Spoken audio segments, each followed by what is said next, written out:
या आदिवासी भागामध्ये इतका मोठा मेळावा जो आहे तो आपण या ठिकाणी आयोजित केला आणि त्यासाठी हजारोच्या संख्येने जे आहेत हे आदिवासी बांधव या ठिकाणी आले। मगाशी या भागामध्ये येत असताना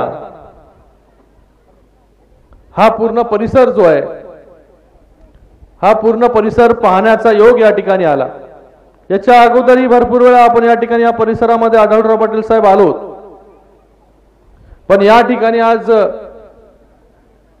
या देवळे गावामध्ये मला वाटतं हे शेवटचं गाव या ठिकाणी असेल आणि अशा या भागामध्ये इतक्या मोठ्या संख्येमध्ये जनता सर्व बांधव जे आहेत हे आजूबाजूच्या गावातून या ठिकाणी आले।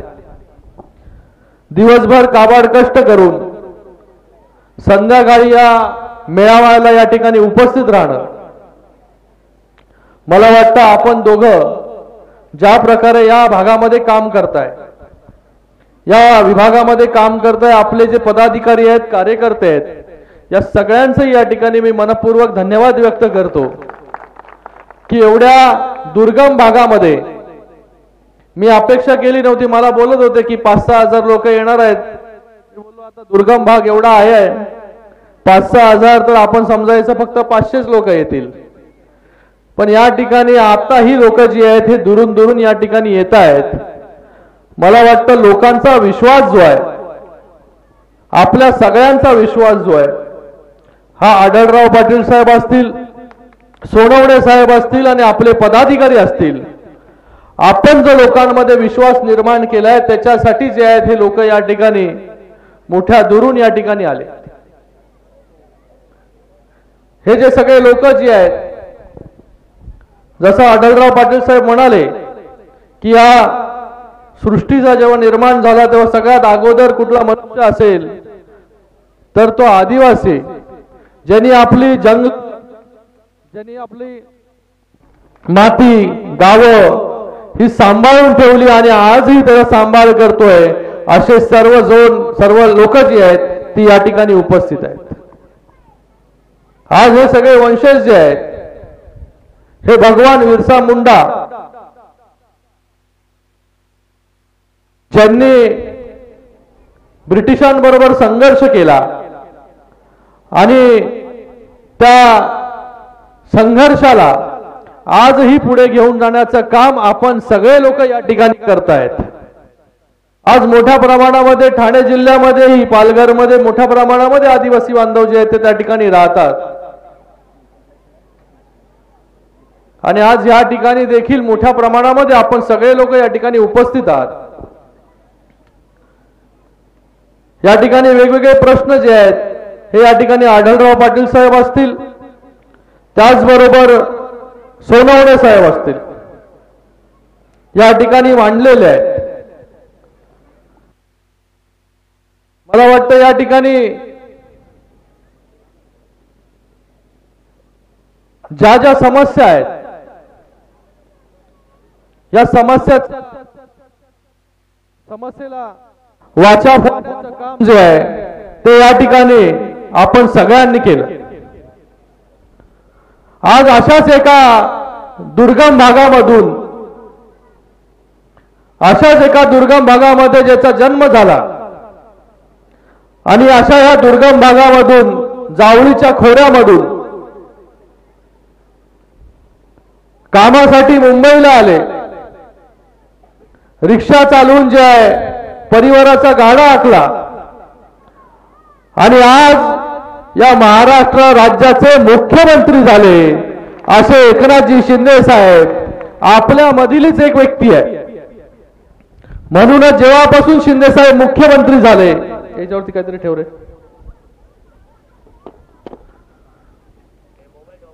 मुख्यमंत्री झाले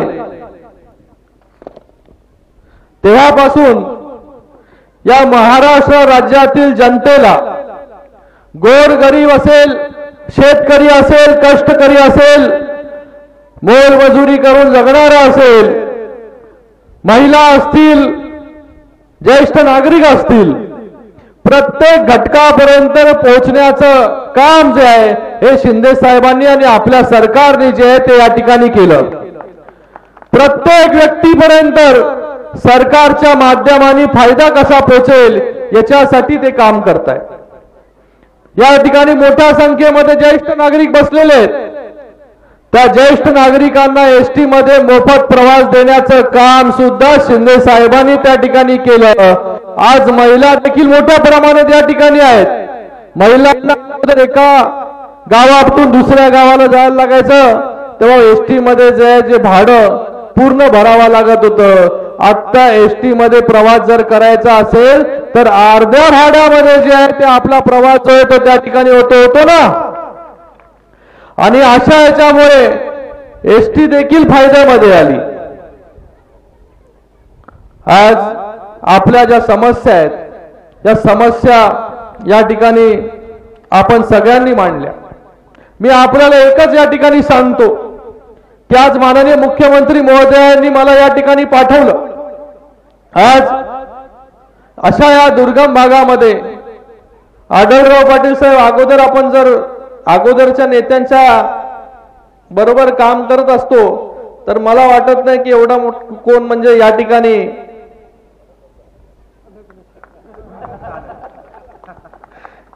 एवढ्या दुर्गम भागामध्ये कधी कोण आला असतं।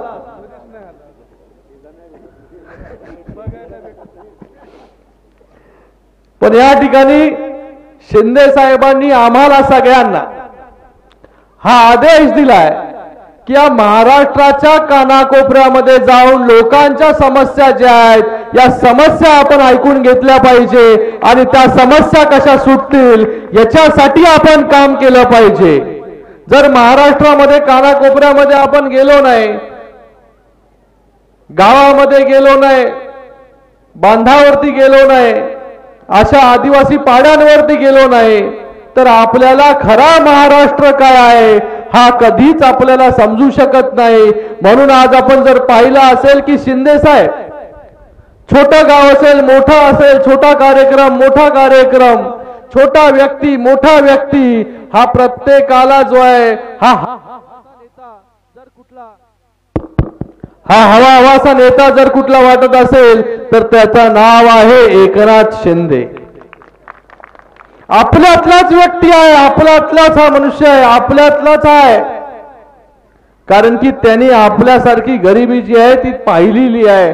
आपल्यामधून जे आहे हे त्यांनी संघर्ष करून जे आहे ते आज एवढ्या सर्वोच्च पदावरती पोहोचलेत, पण आजही त्यांचे पाय जे आहेत ते जमिनीवरती आहेत। म्हणून आपल्यामध्ये राहून जे आहे हे आपल्या समस्या सोडवण्यासाठी दिवस रात्र हा माणूस जो आहे तो काम करतो। कुठल्या मुख्यमंत्र्याला पहिला 18 तास 20 तास काम जे आहे हा मुख्यमंत्री करत असेल। या महाराष्ट्राला असा पहिला मुख्यमंत्री लाभलाय की तो 18 तास 20 तास आपल्यासाठी जे आहे ते त्या ठिकाणी काम करतात। तर आपल्याला या ठिकाणी मी आश्वासित करू इच्छितो की आपल्या ज्या ज्या समस्या या ठिकाणी आपण सगळ्यांनी मांडलेल्या आहेत, खासदारांनी मांडलेल्या आहेत, आमदारांनी मांडलेल्या आहेत, या सगळ्या समस्या ज्या आहेत हे नक्कीच या ठिकाणी मी करणार आहे। आढळराव पाटील साहेबांना देखील या ठिकाणी मला वाटत नाही इतके वर्ष आपण खासदार होता, इतके वर्ष आपण आमदार होता, तर आपल्याला एवढ्या मोठ्या प्रमाणामध्ये निधी जर कोणी दिला असेल तो आपल्या या सरकारने आणि शिंदे साहेबांनी जो आहे तो या ठिकाणी निधी आपल्याला दिला। तर आपल्या देखील काही समस्या ज्या आहेत ते या ठिकाणी आहेत। ढाकळ डोळ धरण त्याचा सर्वे चालू आहे, त्याचा फायदा जो आहे तो आपल्या सगळ्या या महिला भगिनींना झाला पाहिजे। सर्वे आपल्याला करायचं जे काही त्याचं करायचं जेणेकरून या महिला भगिनींना जे दूरवरती पाणी आणण्यासाठी जावं लागतं तर लवकरात लवकर जी आहे ती समस्या या ठिकाणी संपुष्टात येईल। बुचकेवाडी जुन्नर तालुका खेते पठार त्या ठिकाणी जोड रस्ता, त्याचबरोबर आपल्या दर्याघाट मधला जो ठाण्याला आणि जुन्नरला जवळ आणेल, अरे आपण जवळच आहोत एकदम, पण नक्कीच हा दर्याघाटचा रस्ता जो आहे तो माननीय मुख्यमंत्री महोदय देखील त्याचा उल्लेख जो आहे तो सारखा त्या ठिकाणी करत असतात। त्याचबरोबर आदिवासी पर्यटन त्याला चालना देणं असेल, त्याचबरोबर माणिकडोह धरणामध्ये पाटबंधारे असतील, त्याचबरोबर सुकाळवेढे येथे आदिवासी संस्कार सृष्टी असेल, देवळे गावामध्ये आदिवासी क्रांतिकारक लहू बोराडे यांचं स्मारक असेल आणि त्याचबरोबर आंबेगावचे होनाजी केंगळे यांचं स्मारक असेल, गाव तिथे महिला अस्मिता भवन, असे अनेक ज्या ज्या समस्या या ठिकाणी भेडसावत आहेत त्या दूर करण्याचं काम देखील आपण या ठिकाणी करू। कुकडेश्वर महादेवाचं मंदिर या ठिकाणी आहे, वर्सुबाई मंदिर या ठिकाणी आहे, शिवनेरी सारखा किल्ला या ठिकाणी आहे, नाणे घाट सारखं पर्यटन स्थळ या ठिकाणी आहे।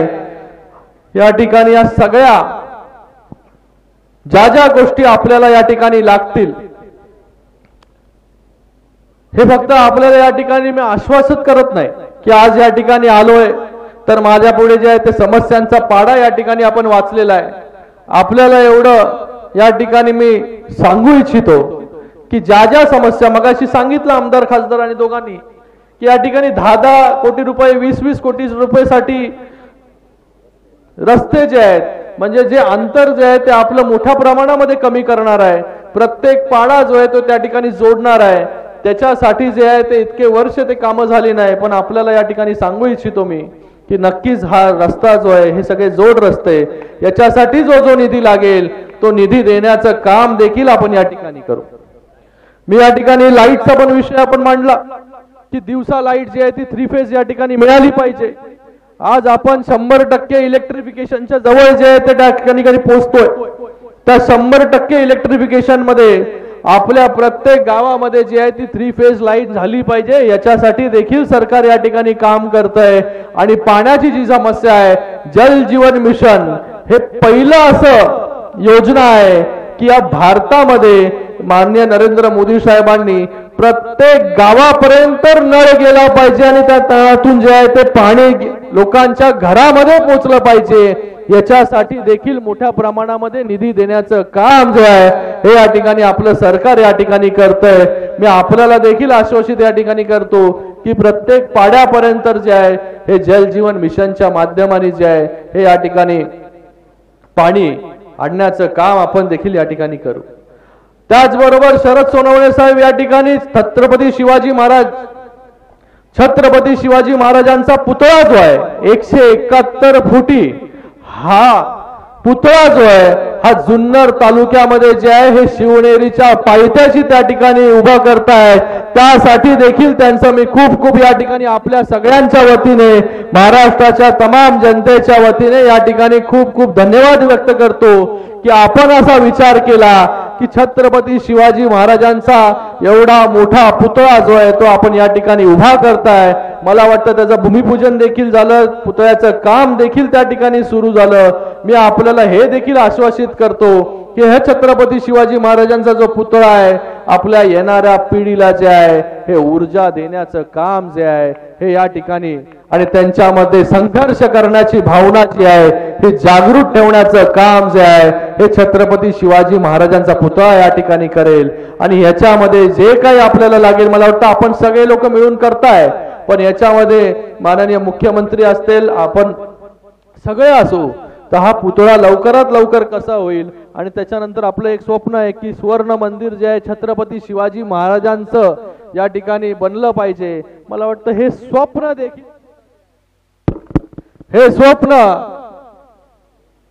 आपण पाहिलं, मला वाटतं ही खूप मोठी गोष्ट आहे की आपण एवढा मोठा पुतळा जो आहे तो त्या ठिकाणी, मला अगोदर वाटत होतं की आपण म्हणालात की पुतळा आपल्याला एवढा मोठा करायचा आहे, तर मी म्हणालो कसं काय एक मनुष्य जो आहे तो या ठिकाणी करेल, पण आज शरद सोनवणेंनी स्वतः त्या ठिकाणी जागा जी आहे ती 25 एकर विकत घेतली, सरकारची त्या ठिकाणी वाट पाहिली नाही, स्वतःच्या खर्चातून जे आहे हे या ठिकाणी काम त्यांनी जे आहे या ठिकाणी सुरू केलं। मला वाटतं प्रत्येक व्यक्तीने जर असा विचार केला तर येणाऱ्या काळामध्ये या महाराष्ट्रामध्ये सुवर्ण काळ आल्याशिवाय राहणार नाही।